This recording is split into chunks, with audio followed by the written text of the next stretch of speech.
Why don't we go ahead and just start off? If Hannah, if you could introduce yourself, tell us what school you're at and what your major is, and then after that, Shannon, if you wouldn't mind following up. So hi, I'm Hannah. I'm a freshman at the University of Virginia, and you aren't allowed to choose a major there until the end of your sophomore year, but I am a hopeful public policy and psychology major. Oh, My name is Shannon. I'm a freshman at the University of Tennessee. My major is business analytics with a concentration in information management. all right. Ladies, do you want to tell us a little bit about how this first semester has gone? Anna, if we start with you. Yeah, sure. It's obviously been really crazy with COVID and stuff. So my UVA actually stayed open for a whole semester. We started 2 weeks late, so we started for online for the first 2 weeks, but then we were fully open for the rest of the semester.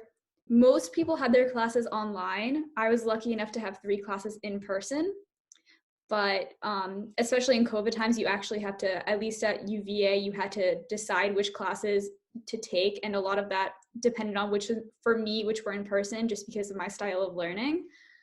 I had a great time. I learned a lot. The college Wooten prepares you really well for the college workload. Nothing really came as way too much of a shock to me, and I was taking a pretty full course load anyways. And that was my experience for semester. Mine was pretty similar, actually. I was also in person. I had class in person, I think 3 times a week, so 2 classes in person. It was definitely weird. Dining halls they were open, but you had to make a reservation to go. After 45 minutes, kicked you out. Wearing your mask everywhere, regular corona testing. Definitely a different college experience than what most of us were expecting. But I'm so happy I got to go. Definitely got a little bit of the dorm experience too, which I was super grateful for, just to be able to go learn how to live with other people, get your work done on your own time. But I loved it. Football games, 50% capacity, but I'll take it. But it was a good time, yeah. I was going to say, it sounds like so both of you are on campus, so you got to see a little bit about the college life. I think pretty much everybody would say, with COVID, things have been cut back a little bit. I know both of you guys have football teams that have played. Maybe you can talk about a little bit about the social life that you guys were experiencing, even though it's probably not what it normally would be. Sure. So I actually thought that the social aspect, although it was altered a little bit by Corona, it was still really amazing. Like Shannon, I also got the dorm experience, even though my roommate opted to stay at home for the first semester. It was really awesome, kind of learning a little bit about independence and learning how to live on your own and how to manage work and social. And I think it's obviously like a really important lesson that it's a good situation to get it in, because you really do learn how to work, and you learn how much time it takes you to do exactly what work, and like how much time you can allot to socializing per day, and how much time you need to allot to socializing per day so you don't like go crazy. And I think it's been definitely harder with Corona, but you work around the challenges you have. Awesome. I agree. Time management was huge, just being able to learn how to do that on your own, not have your parents there to police you. A big thing for me for the social aspect was I ended up joining a sorority. So we did have Rush all online on Zoom. But those girls became some of my best friends so far. Everything's, of course, regulated with rules about masks and how many people can be at certain events and stuff. But just being able to have those people to like start through and go through the whole process with of being a freshman and learning how to work on your own, and just like who you're gonna have by your side to push you. So I love doing that. I thought it was very helpful for my first semester. It's definitely weird having social life during Corona in college, but being in a dorm definitely forces everything to kind of happen. You meet people in your hall, you hang out with them, you get your work done, people you meet in class. So that's why I love the in-person element of it.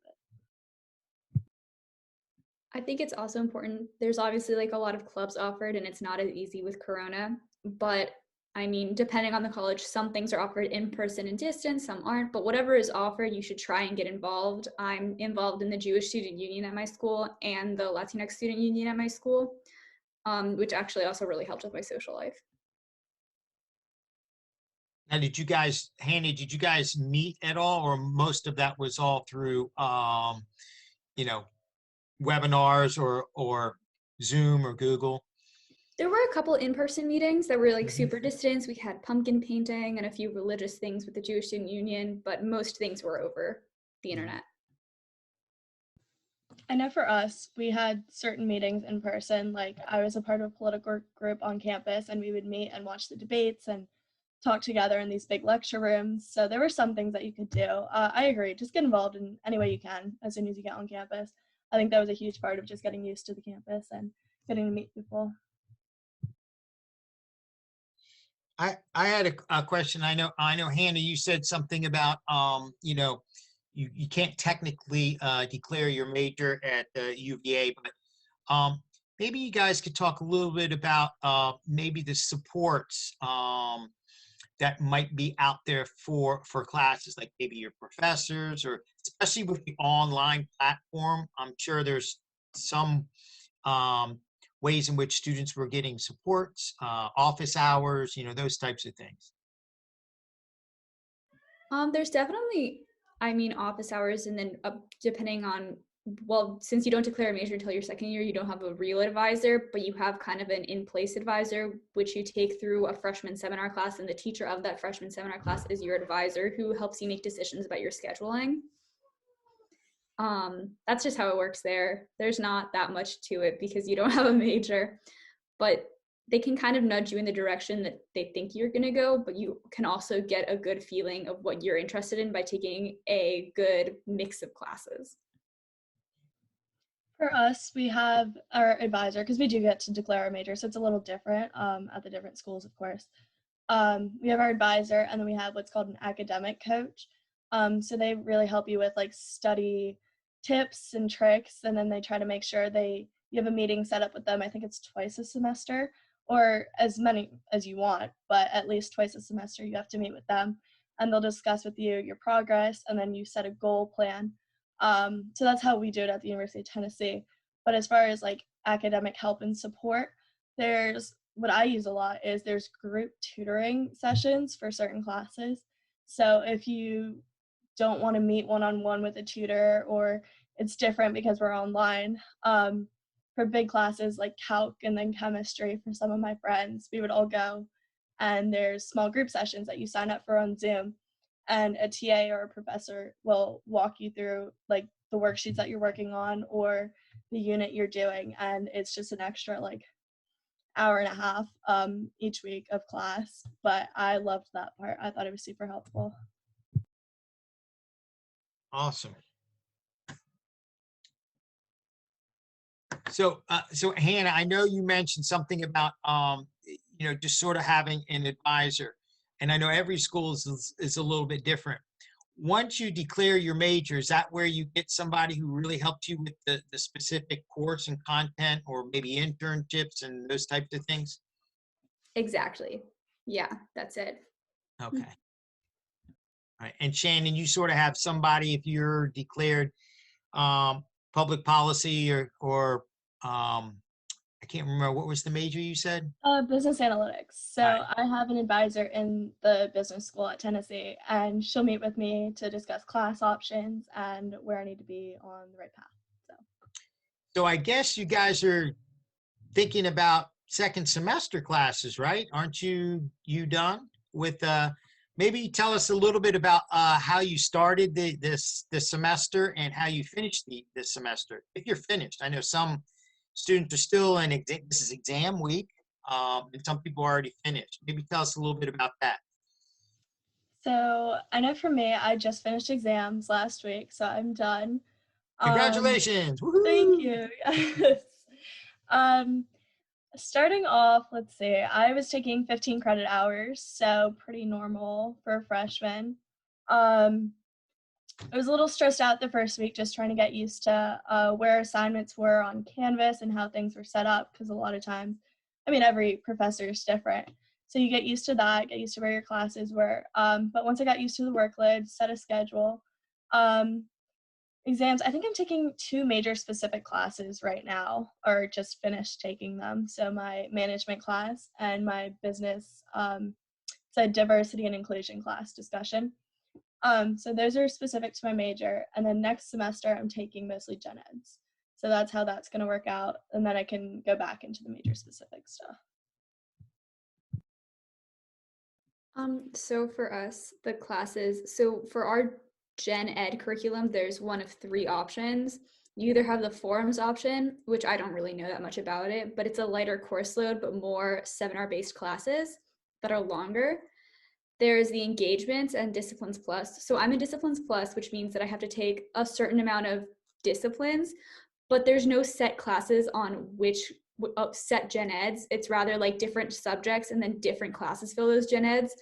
So this last semester I took an ancient Greece course, which filled my history gen ed. And then I also took a philosophy of religion course, which filled the philosophy gen ed. And it works more like that rather than like there are specific classes you have to take.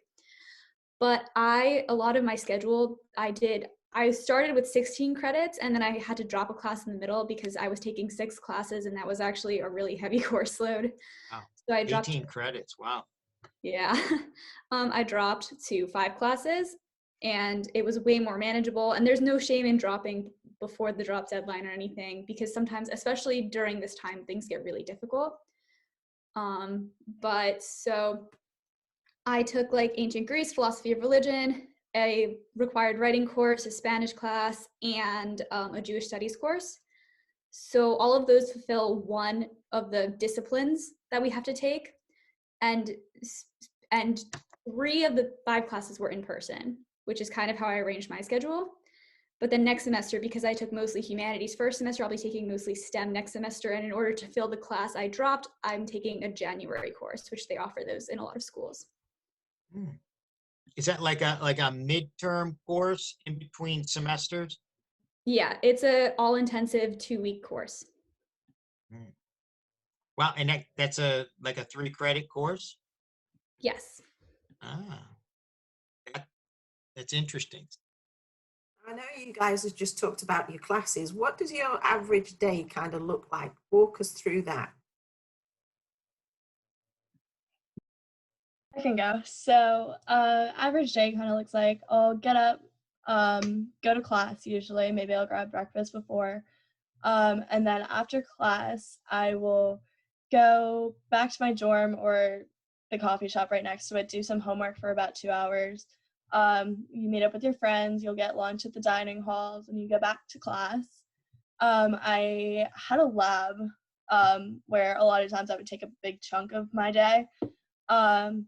And then if I didn't have lab, I would go back to the library and go study some more. But I was usually, most of my classes were done before like 2 o'clock, 3 o'clock. So mine looked a lot like a high school schedule. It was from like 8 to like 2. But that's just how my schedule is set up. Next semester, it's going to be a little different. I'll have classes starting at 8, and then I'll have a big break in the middle of my day, and then classes again at like 6 to 8, just because of how my classes were set up and the availability for those classes. But it really depends on the schedule you set up. A lot of it's just making sure you have time to put those study breaks in, have some time just to hang out with your friends a little bit, because it can get stressful. But yeah. For me, it was really different. So my class, for 3 out of the 5 days of the week, I didn't have classes starting until 1. So then I would wake up like at 9, get work done in the morning, and then go to classes, and then classes would end around 8:30. So I'd have like, yeah, it was pretty nuts. I'd have breaks in between where I'd get meals, hang out with friends, go to the gym, things like that. But it was only like 1 hour increments between classes in the evening. And then I had 2 days which were more morning heavy, which I had the afternoons completely free to do work. Personally, I find myself more productive in the morning, so I thought that the afternoon class schedule and the morning work schedule worked best for me, but that's all dependent on your style. Interesting. When you guys are planning your schedules, I don't know, we've heard some things that like freshmen usually don't have the pick of the classes, and you gotta sort of what Shannon said, you sort of gotta take what you get. How does that work? How does that work? Like, I know you guys are already looking at second semester, already your courses. I'm sure that you've already registered for them. Our seniors right now, I mean, they sign up once a year. If you guys remember, I know it's way back, when you were seniors at Wooten, you sign up at the beginning of the year and that's it, you're done. So yeah, signing up for classes for college is definitely, nobody talks about it. It's hard. It really is hard.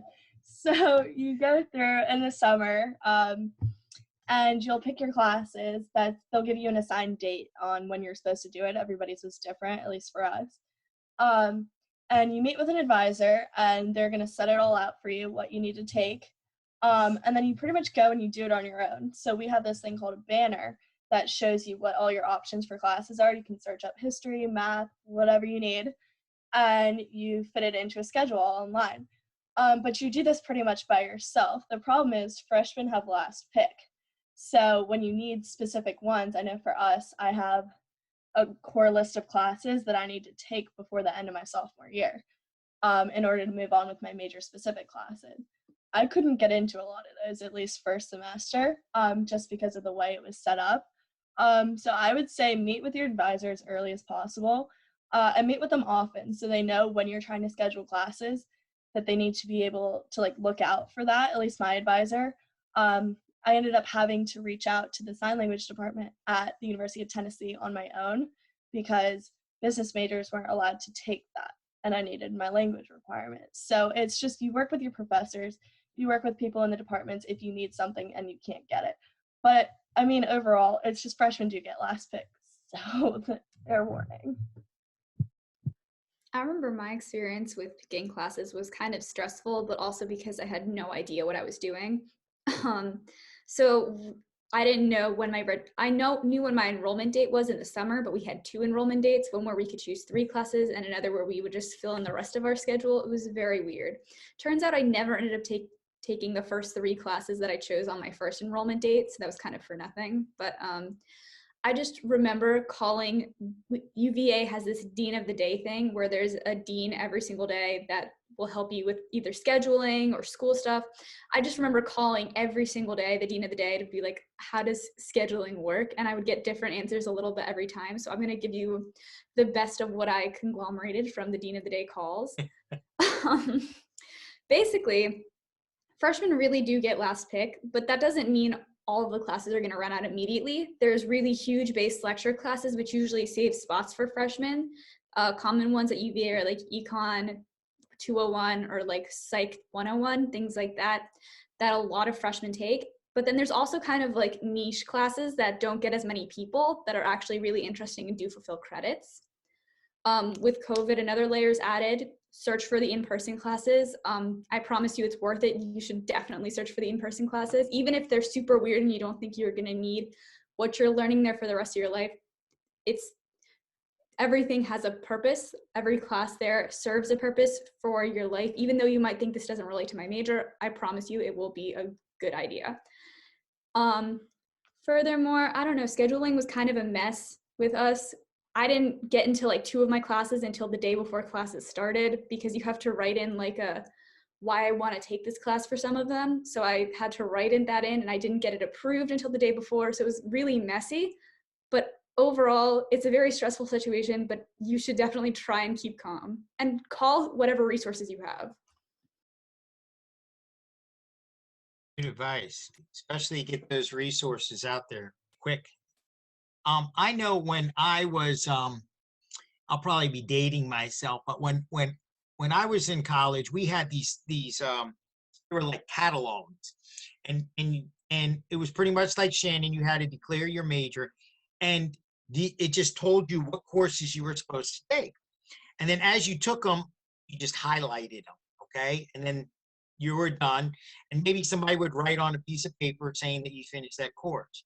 From what I've heard from a lot of college students, there's like everything's online. So and that all of this shows you what you've done, like as general ed, as Hannah mentioned, and or if it's a core class that you need, it tells you what a prerequisite is. Maybe you guys can talk a little bit about that, because that would be a new experience for all of our students, because they haven't experienced that way in which they're tracking their grades, but also their major and what they're going to do over the next 4 years.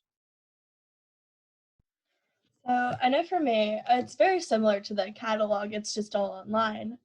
So we log into our MyUTK account, and you click the banner, and it'll show you what you've taken already or what you have from AP credits or any of that.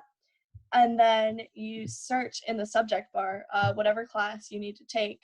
And you have catalogs depending on what school you're in. Like I'm in the business school, so for the first 2 years, everybody in the business school is taking pretty much the same prereq, same gen eds. So we have our core classes for the business school.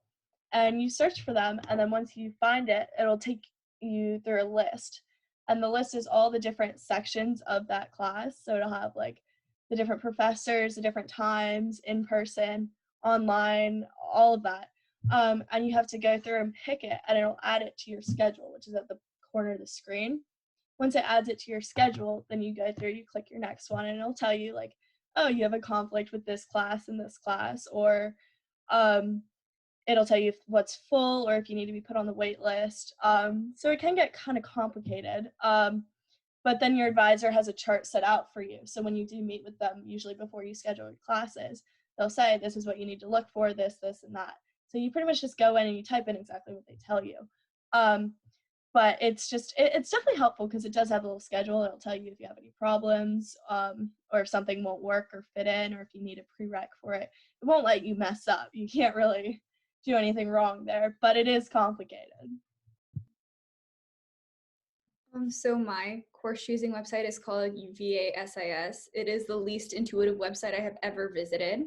So there's like 6 other websites you go to first before you choose your classes officially, to like see what the classes are and see so we have the course forum, which is like shows you how difficult each class is, which professors teach what, and like exactly it has everything you need. And then Lose List has exactly which classes they're teaching which semester. So it goes, you go to the course forum, you go to Lose List, then you go to the UVA website where you check what you need for your major and for the gen ed requirements. And then once you're done with all that, you can go into the real website, the UVA SIS, which is not intuitive at all. And you find your classes, and then you can organize like what you're taking when. And again, like Shannon says, you can't mess up. They're just going to say you can't take 2 things at the same time. You either have to drop one or add the other. But kind of complicated, super doable. I'm a student at Wooten right now, and I'm taking 5 APs. Okay, let's say 4 APs. Will they show up on that transcript there and then help you in that next level, or will it count for the lower level, or how does that work? So for us, your APs, you go onto the AP website, have them send it to your school, and then your school will upload it onto your academic history is what ours is called. So it has all the classes you take at Tennessee and then all your APs. So there's a matching list. So you had to go through, like I knew I took AP Comp Gov, and then it goes through and it matches with Political Science 102. And then AP Gov is 101. So each of them match up with whatever.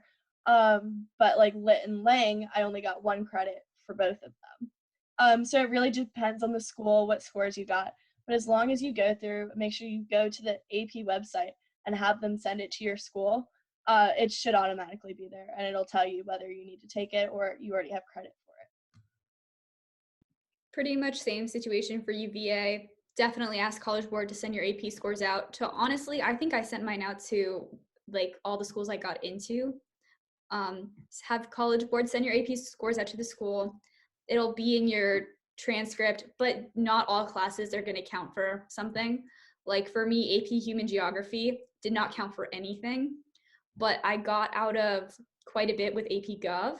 So it's really different things. You have to check your school's AP list.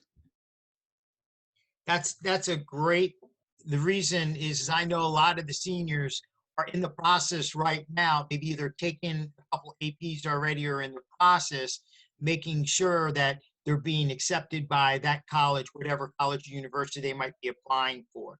I know a lot of students, usually once they get their list, then see if it's accepted after the fact. But in many cases, it sounds like both of you, several of your AP classes were accepted and got you out of that entry level course. That's awesome. That's awesome. Okay, so there's a question in the chat. Which AP classes are you glad that you took? And I guess why? Which ones have prepared you and which ones gave you the credits? I know each institution is different. So I said that I took AP Lit and Lang and that I only got 1 credit for both of them, but I highly, highly recommend taking both classes, just because they really do teach you what is expected as far as college level writing goes, and just the workload that's associated with it. I thought those were 2 of the best classes I could have taken to prepare for college, just in general. My favorite all-time class was AP Comp Gov. I just loved how it thought, it impacted. I almost wanted to do something like that with my major. Just the way it makes you think is another skill that will be helpful for college. But yeah, those were my favorite. I found AP NSL or AP Gov super helpful.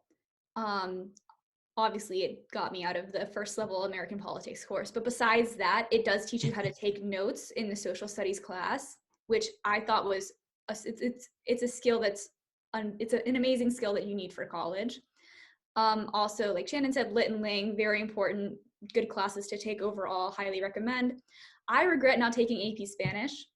I think that if you can take an AP language, you should take an AP language. It can place you out of lower level language classes, which are kind of a drag in college, and place you towards the higher level ones. There are also AP classes that, even though they don't count for much, they're great classes to take. I loved AP Human Geography, even though it didn't put anything on my college transcript. I thought it was really useful. But honestly, take what you're interested in and what you're good at. And that way you can place out of college classes, but also really spend your time in high school focused on what you like, which is important. I just want to add on to that language thing. So I don't know if it's the same for you, but for me and then for my sister who's at Indiana University, we had to take placement exams before we got to school for languages and things like math and stuff. So instead of the AP credit, you could test out of it on your placement exam. So you won't get credit for the course, but I know I have to take a certain level of language at Tennessee, so I would be able to skip past however many levels I test out of for my placement exam. I know somebody had asked a question, and this maybe you guys can recall when you did your application. I know with COVID and all, a lot of schools are really going in. I think you guys might have been the first class where they were making SATs or ACT test optional, and I think they're doing that a little bit more often. But did you guys, was it based upon your GPA or that really helped you in your application or your test? I know some of you before COVID, you guys, some of you as seniors had the option of taking the SATs before we got down into the shutdown mode, so to speak. So I sent my scores because it was before. So I sent my scores and then my GPA. For Tennessee, I think honestly what helped me the most was my essay. A lot of the times talking to advisors or professors like in the field, they'll say that while someone sitting next to you might have like much lower score than you, or the reason you guys all, it's an equalizer. Everybody gets to college, they're all at the same level, but their essay is what set them apart. So it really just depends on the school. And if you feel confident in your scores, feel free to send them. If not, just make sure you're focusing on extracurriculars or anything else that you think might push you ahead. So I'm sure all of you who have been on college tours have heard the word holistically about 1 million times already. So when I went to UVA and I went to their college tour, they basically said, They didn't even say the word holistically. They said, we look at your GPA the most because we realize that the SAT or the ACT is 4 hours of your life, or if you took it 3 times like I did, 12 hours of your life, versus your whole cumulative 4 years of high school. And your essays are also super important. As for extracurriculars, again, do what you're interested in, do what you like doing. I think it's important to get leadership positions in your extracurriculars if you can. If you can't, that's okay too. As long as you're doing something that you're passionate about and you can show that you're passionate about it in one way or another, that's really important. I could imagine with Hannah and Shannon, both of you guys are saying being passionate about some things, but also maybe in that college essay showing that that well-rounded person, and it's not all about academics. Right. I think your college essay has to be very uniquely yours because they don't want to read the same essay 1,000 times. So whatever you can do to make your essay interesting, creative, and really show who you are through the wording and the pages, I think that's really important. Good, good. Sort of show a different side of you that they can't see through test scores or your GPA or anything that you post through Naviance, right? Something a little different. And for a lot of schools, they have you do supplemental essays. Those supplementals are no joke. You got to focus on those supplementals as well, because that's their way of seeing how you fit into their community. Now, is that the supplemental, is that for specific areas or just as, I know every school I think does it a little different. So for UVA, they had you had to write one supplemental for the whole school and then one supplemental for the specific school you were applying to. So for example, right now I'm in the School of Arts and Sciences. So I had to write one supplemental for UVA and I had to write one supplemental for UVA School of Arts and Sciences. Okay. Yeah, ours was just one supplemental for the school overall, but the same concept. Yeah. Hannah, I know you mentioned earlier that you had to write why you wanted to take a class. Do you have to do that for more classes, or are you just automatically going to get in? Was that just a freshman thing? I took some second and third year level classes, and those are the ones I had to write and why I wanted to take them for. And again, I know that we're sort of prompting with some of the questions that are sort of general questions, and I know some of you out there have some questions. Just put it in the chat, and we'll make sure that Shannon and Hannah get that. One of the questions said about some of your extracurriculars. What do you think got you into the school or helped you?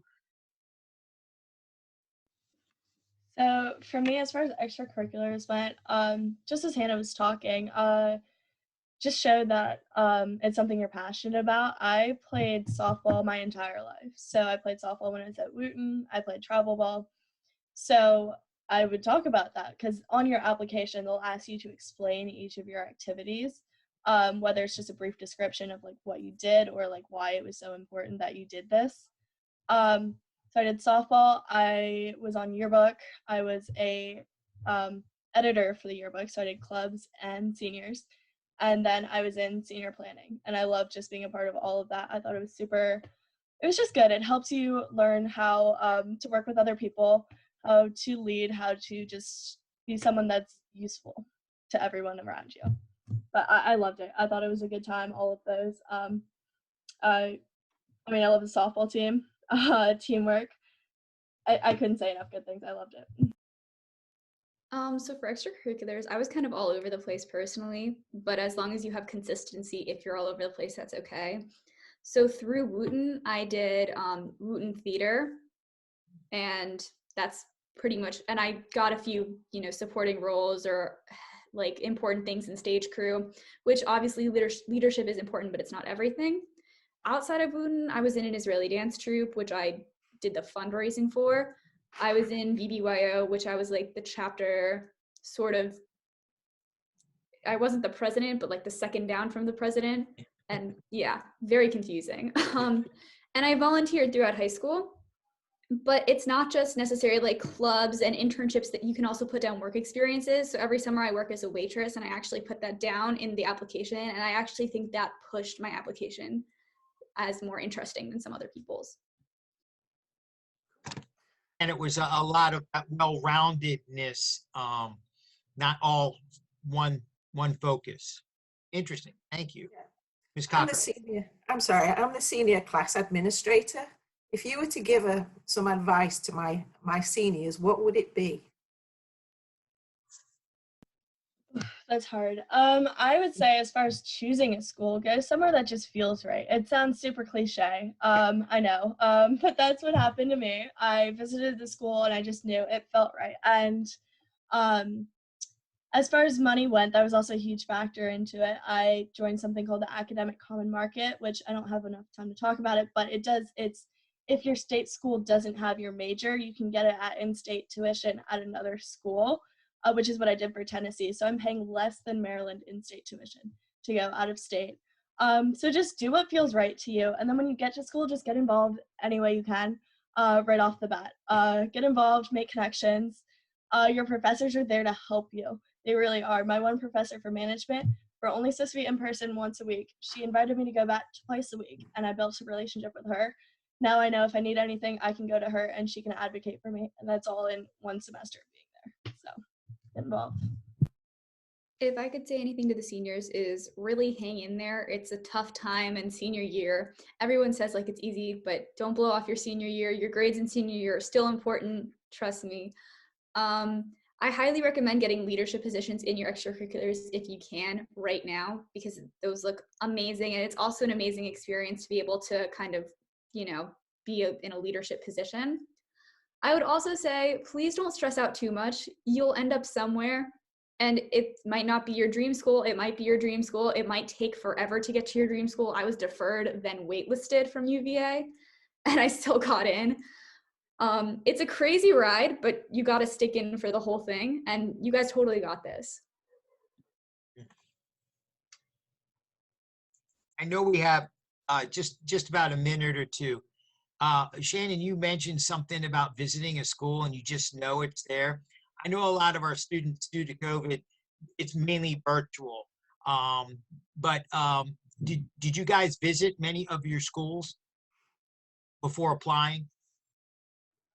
So before applying, I'm not sure if I visited all of them, but after I got in and starting to narrow it down, that's when I really started to visit the schools. My brother is going through the process. He's a senior this year, so I get it. I mean, visiting is very difficult at this point. The virtual tours are good. Talking to people that go to those schools, just reaching out to people, see what they think, what their experience has been. It's definitely a different world now, but do what you can to get a feel for it.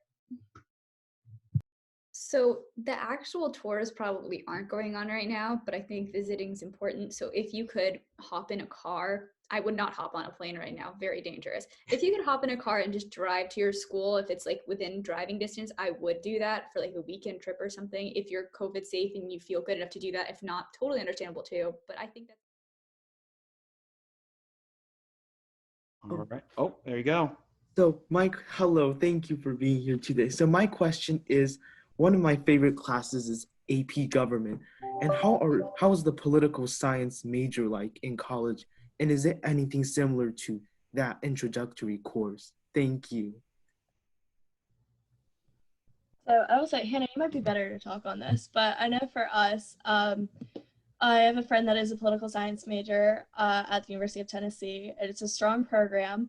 As far as the intro classes go, right now we're in Gen Eds, so I can't speak too much on that, but I do know that AP Gov, I got Political Science 101 credit, and for AP Comparative Government, I got Political Science 102 credit. So they will be pretty similar as far as what the university thinks it should match to. At UVA, we have a good political science program as well.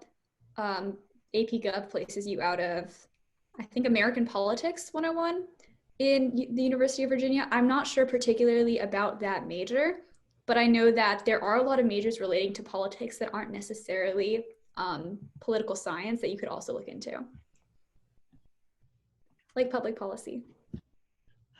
Thank you guys for that response. Can you guys just cover a little, we might have new parents and maybe some underclassmen that may not understand fully how does like an AP course credit transfer to college, because there's multiple ways. So I know Shannon and Hannah, you both mentioned different ways. Can you guys talk about that a little bit? Sure. So as far as AP credits go at the University of Tennessee, what you do is if you take a class and you get a score, it's going to be different for each school what they accept as far as credit goes. But you take the class and then you'll go onto the AP College Board website and you'll ask them to send it over to your university. And when they send over your scores, what your school is going to do is they're going to cross match it with the classes that they offer to see whether you got credit for that. So I know I got credit for some gen eds and some elective courses that I no longer need to take because of my APs, but it really does depend on the school. Just make sure you have AP send over your scores or they can't do anything. Pretty much same story with UVA, different list of what the APs get you out of or what they are useful for. Sometimes the AP credits, like even if they don't count towards a class, if the credits could count towards your final credit overall for your whole college career, which is kind of interesting and weird. For UVA, at least, I'm not sure if it's the same for other schools, but definitely take your APs if you can. Don't take too many. Don't stress yourself out. Do well, have fun. Thank you both for that clarification. I do appreciate that. One of the questions we never got to, and this is good because we have one panelist that decided to major and one that couldn't until their second year. So, when did you guys decide? And that was one of the questions from our audience of how you came to the decision of what you wanted to do or what you were about to do. Either way, so maybe I can hear from both of you. So as far as my major goes, I knew I wanted to do something in business. I wanted something in that realm, but I wasn't sure what I wanted to do. I came across something called the Academic Common Market, which is if your home state, so University of Maryland, does not have the major that you're looking for, there are other schools that may have it and will offer you in-state tuition. So business analytics at the University of Tennessee was a part of that. So I'm getting less than what in-state Maryland tuition would be to go to the University of Tennessee and take it there. So that definitely played a big part in which specific major I chose. But as far as it went, just through the classes I took at Wooten, just narrowing it down and deciding what I was interested in. Yeah. So this might be a little bit controversial, but I don't think anybody knows what they really want to do with their lives at 17, and sometimes you have to take certain classes to figure that out. I initially wanted to be a global studies major, and then after talking with my advisor, I realized that the job market for a global studies major is actually really small. So I was like, okay, I'm really interested in how people work, and I'm really interested in how to help the most amount of people. So what are two different paths that could help me, fulfill those career goals? So after a little bit of research, I decided that public policy and with a double major in psychology would help me achieve my career goals best. Yeah, I want to acknowledge what you said. I think that's important. And I don't think what you said was controversial. I think it is very hard sometimes. And I think both of you guys had wonderful responses that just goes to show you sometimes we will know, sometimes we won't know, and sometimes we'll figure it out as we go along. So I appreciate both those responses. Mr. Hitchens, any questions you see that would be a good next question? Well, did we ask? Sorry, I apologize. My internet cut out a little bit, so I'm back here now. Did we ask people to type questions in the chat? Is that the way that we're getting questions here? Yeah, we did, and some people have unmuted. We are working on some of the questions we didn't get to either. Wonderful. Did you ask? I thought there was a great question at the end of our last session. I don't know if you asked it or not about hopefully at some point soon, Wooten students and their folks will be able to visit college campuses again and take a little bit of a tour. And there was a question asking about what kind of particular aspects would you suggest focusing on in a college tour? Are there things to kind of keep your eye out for, or questions to ask that you feel might be beneficial? So I love that question because one of the ways I decided what school I was going to go to was the tour. Super cliche, but I did fall in love with the campus when I went to go visit. So I went on tour. What I focused on, obviously it's different for everyone, but I wanted to know one, what the reputation was of the school when people are talking about it. What kind of pride do they have in their school? What are they saying about it? And then two, I know for me what stood out was when you would drive by or just walk on your tour, people would walk up and they just scream, "Go Vols." And you're like, yeah, that's where I want to be. Just that feeling of like, these people really love where they are and they want to be there. And they want other people to be there. So I love that about my school. Something that definitely stood out for me. I would say look at the strength of the programs and what they're talking about. I got the opportunity to talk to some professors while I was there just to see how they run things, which it's different for everyone, but I thought that helped. And then just seeing the facilities that they were going to work in. I'm in the business school, so there's this huge room on the bottom floor of the business school that has the stock market and everything just changing all up on the wall. And so I was in shock just visiting. So that's what I loved about it. I think that the tours are also super important. I also, super cliche, also super fell in love with the campus. It was totally by accident. I was going to go on a whole tour of all the schools in the South, and my mom was like, UVA is on the way. And I was like, fine, we can go. And then we went, I was like, okay, this is where I'm going to apply early decision. And she was like, already? We didn't even visit the others. I was like, yes, this is it. She's like, okay, great. But it's really important to see how the students interact with each other and like interact with like everything going on. If it seems generally like an unhappy place, I would not go there. Like you just have to this is so not eloquent or like a nice way to say things. You have to like get a good vibe from where you are. And if you think that you can fit in with where you're going, then that's a really good idea that it might be the place for you. Also definitely check the programs, check that they have what you want or something similar to what you want or a different variety if you don't know what you want. And definitely, if you can, speak with either people who are already going or some alumni from the school. If you can, like, I promise your parents, friends, uncle knows someone who's been to the school you're going to apply to. So if you can talk to anybody, I would. Another big thing was, this is a little bit weird and this is also luck of the draw, but if your tour guide is really having a good time giving the tour, that's a really good sign that it's a good place to be. For my UVA tour, I had a super quirky kind of weird guy, and at the end he was like, if a weird quirky guy like me can find my place at UVA, anybody else can too. So this is why this should be your first choice. And I was like, yeah, this sounds great. Which obviously you're not going to get a great tour guide for every school you go to, but just the general feel of the school. If you feel like you should be there, you should be there. Nicely answered, both of you, once again. So there was a couple questions in our last group that I would like to ask you guys. One of them had to do with, the first one had to do with like, how did Wooten in general prepare you? Because I think that connection is really the theme too of tonight. How did Wooten prepare you to what you are doing right now? If you maybe can share, maybe it could be any aspects of it. It could be the extracurricular activities. It could be like the way you studied with groups. It could be anything that you think was a kind of something you remember. So please, if both of you would share. I think Wooten does a great job preparing you for college. Just the rigor of the classes and the workload and everything. I noticed that going into school, a lot of my friends were struggling right off the bat, and I wasn't struggling as much as they were, just because I was used to the taking notes and doing work on your own and making sure that you plan out your time well. They just teach it well. So I would also say, as far as Wooten goes, English department, huge help. I loved my English teachers. They definitely helped prepare me for college writing.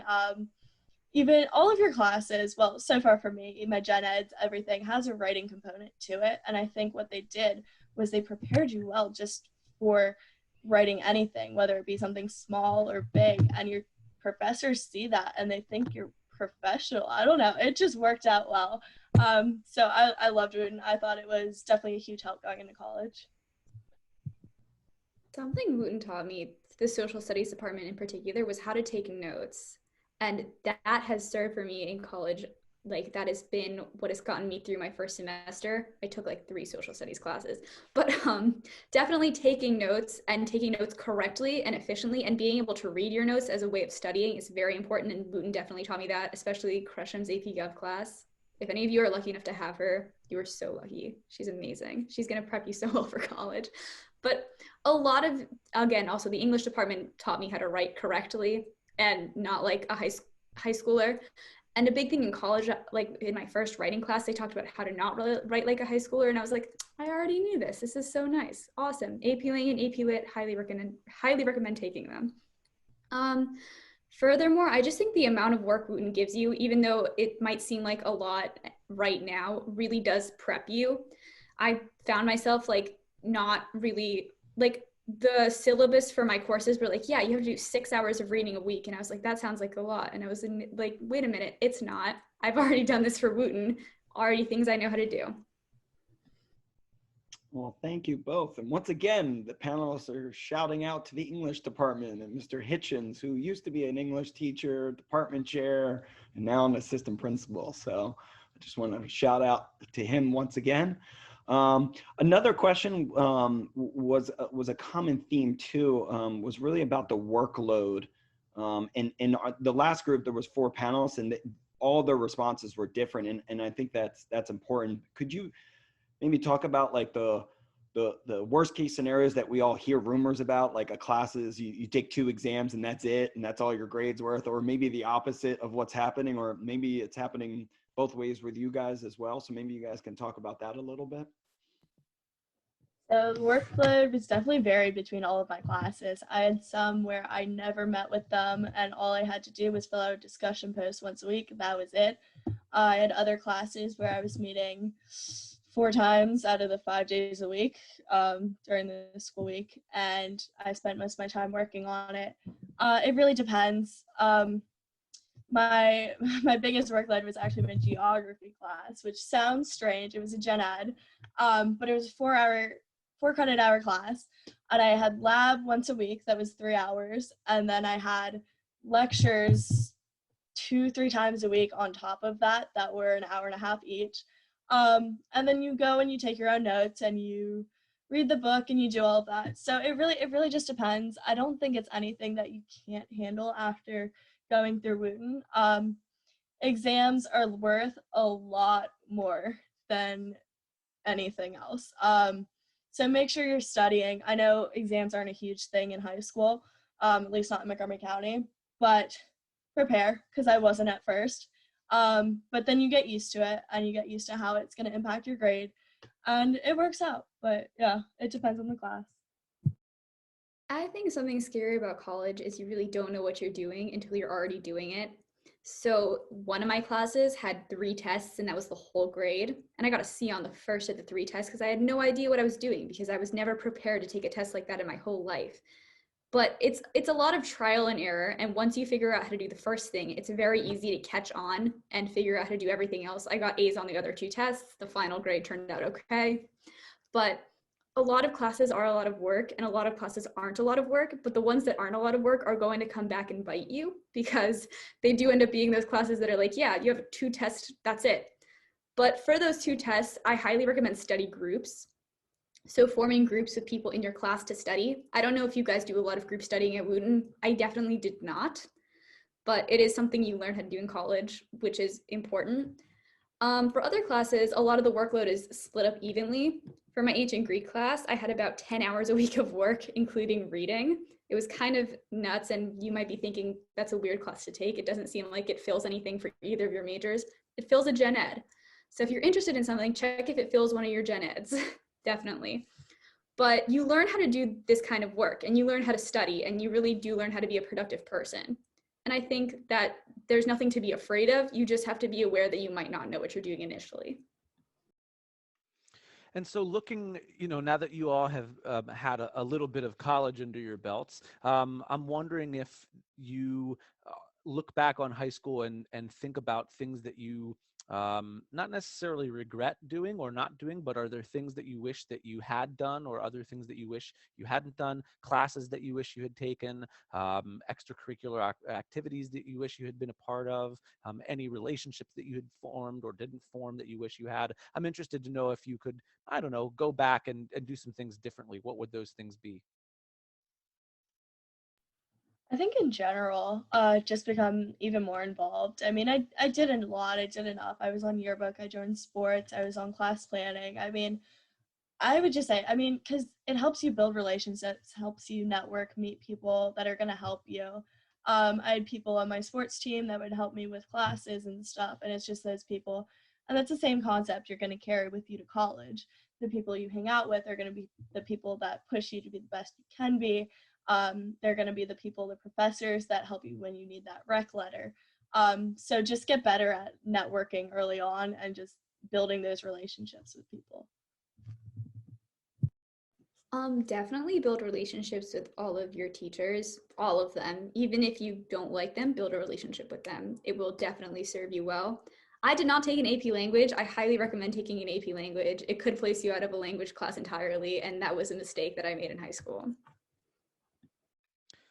Thank you both very much. Another thing we talked about in our last panel that I'm interested as well is just general time management. You know, I'm interested to know a kind of you know, what a typical day looks like, how you manage your time between academics, social obligations, sleeping, you know, all that kind of stuff. So I'm interested to know if you have any tips for time management or what a typical day looks like. So for me, my schedule last semester actually looked very similar to a high school schedule. I would start my classes around like 8:30, and then I would go and my classes would be mostly done by like 2:30. Um, that just, it's how it worked out, how my schedule, I could get the classes that I needed to take to fit in. So that's what I did. And then that just means I needed to focus and study usually between like 2 to like 5, 6, dinner time, whenever. And then I'd go to the dining hall with my friends. And I'd usually take my nights and I would hang out with my friends. You need a break. I mean, you can't always be on 100% of the time. But like I said, it was very similar to a high school schedule. But the main difference is you really need to focus on getting your work done when you don't have class. When you have that small break, make sure you get your work done because it's going to save you later. Use afternoon, go to the gym, just take some time off for yourself. I joined a sorority, so a lot of my time is spent going over to the house, working with the girls out on the patio, doing some homework. But it's really on you to get your stuff done. Your parents aren't going to be there to tell you, like, hey, you need to do this. So, like I said, it was similar, but just make sure you're getting your stuff done. So my schedule was actually super different from high school. Most days I didn't have classes starting until 1. So I would wake up. That doesn't mean that, I mean, you could wake up late if you wanted to, but personally, I woke up at like 9 and I got all my homework done between 9 and 1. And that was actually super effective for me time management wise, because I know if I try to start anything after 11 p.m., it's not actually going to happen. So just know how you work and then you can manage your time around that. So just knowing that I'm not a person who can really focus in the morning, but I can get my work done in the morning. So I can't focus on lecture, but work is okay. That helped me kind of choose more afternoon classes. And then in weird hour time slots between each class, because you usually only have anywhere from like 2 to 4 classes every day, usually not more. That would be kind of scary. Find time to eat, find time to work out, find time to socialize, because yes, you are a person who needs to be able to do all of those other things to function like a person. And even though sometimes it feels like you just want to be an academic machine who keeps going and going and going, you can't do that. So definitely make sure that you get things for living in your schedule. Actually important, actually very forgotten by from a lot of college students. So Hannah, was that by design? Did you choose classes that were met in the afternoon, or at least with a little bit of an eye towards that, or did it just work out that way? It kind of just worked out that way. I had an 8 a.m. discussion session on a Friday morning, and I ended up switching that after 2 weeks because I realized that I'm not an 8 a.m. discussion session person. But you do have to take some things that aren't as great if you are a morning person or an evening person, because no matter how much of a morning person or how much of an evening person you are, that 7 p.m. class is never going to be fun because it's at 7 p.m. So you do have to choose the lesser of two evils, kind of. Thank you. And I think it's also nice for our students that are out there and parents of students to know that there is a bit of flexibility with times, that you can, kind of create your schedule based around your strengths as well. And that's nice to know. We also have a question in the chat when we had this same question last session as well. What do you guys do for fun? What are you all doing in your free time? In our last session, it was asked, do you feel like you've gotten more serious as time has gone on? But are you able to do some fun things in your free time? 100%. I mean, you have a lot more free time than you think you do. You spend a lot of time during work, but you really do have time to hang out with your friends, do what you need. I got lucky. Knoxville is a city, so to speak. So we'll go out on the strip and we'll hang out at the cute little restaurants and like shops and stuff, or we'll go, you have the Smoky Mountains right there. We'll go for hikes. Just whatever you feel like doing. There's such a variety of things in the area. But you have plenty of time to do whatever you want to do. Joined a sorority, like I said. I thought that was super helpful. Get involved with all kinds of clubs on campus just to meet people. Yeah. Personally, I've gotten super involved in the Jewish Student Union and the Latinx Student Union on campus. Also, we have weekends are obviously more fun, and you do have to allot times to have fun, which is weird because you have to plan times for work and you have to plan times for fun and how much time each will take, and that's a lot of the time management. Most meals can be made into social experiences on campus. It's weird with Corona, but you can do it. It's just a little bit weird.